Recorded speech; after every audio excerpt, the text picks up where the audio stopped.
Hi guys, Maniac here, and today I feel like reviewing a classic game for the Atari 2600 back here.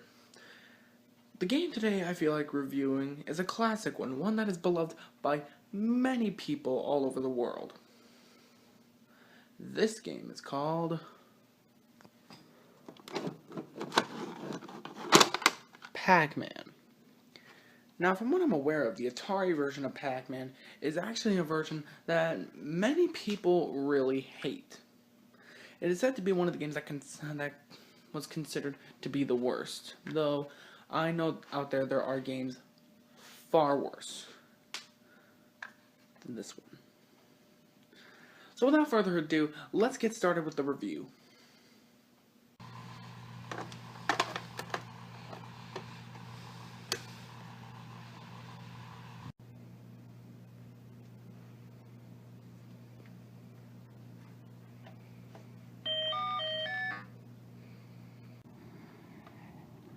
And right away we can all see where most of the budget went into. Making the cover art.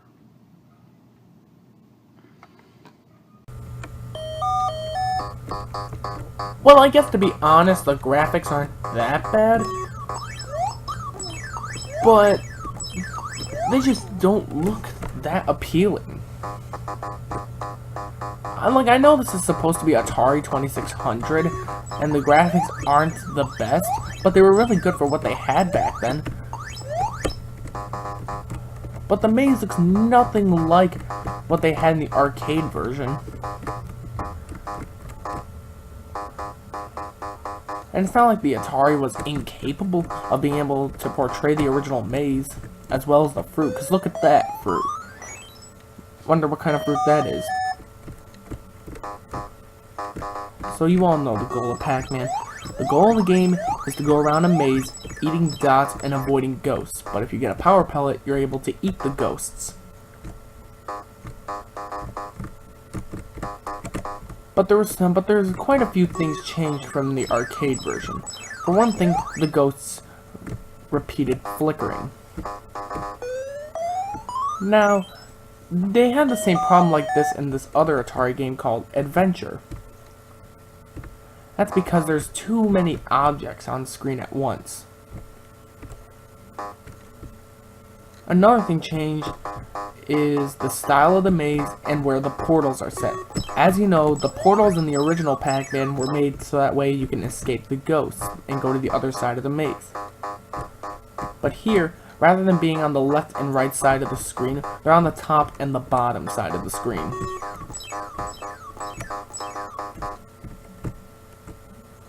Some people have actually said that if you go through it some way, that you'll be able to go from in one side and never come out the other. It's a glitch, but I don't know how to activate it, so I'm moving on.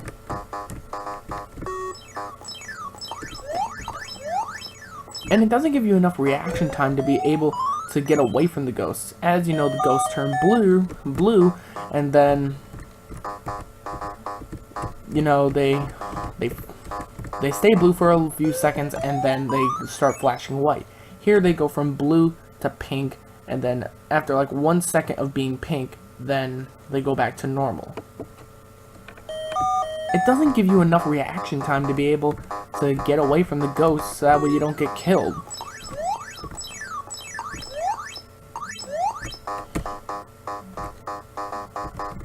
And the maze never changes. Yeah, the arcade version never changed.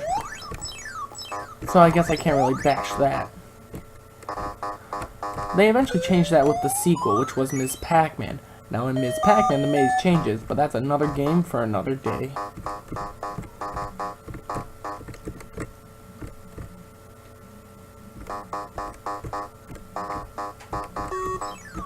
Unfortunately, while this game isn't that bad, and it tries to be Pac-Man, it unfortunately didn't sell well, which led to the video game crash.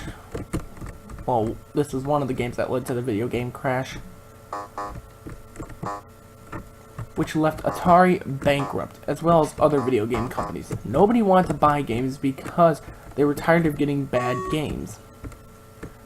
So in turn, Atari went bankrupt, and nobody really wanted video games until the Nintendo Entertainment System came along in 1985.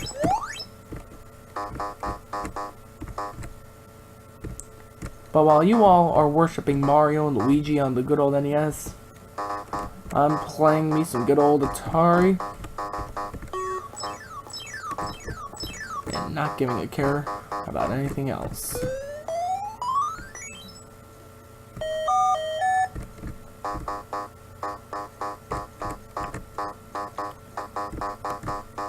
You know, it's strange how many people bash this game because I'm kind of enjoying it. It's not that bad.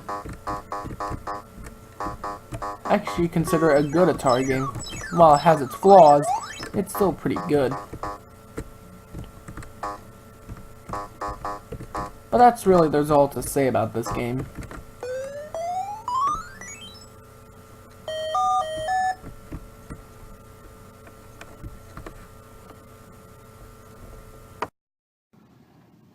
So that's really all I can say about it. There's not really much else to say.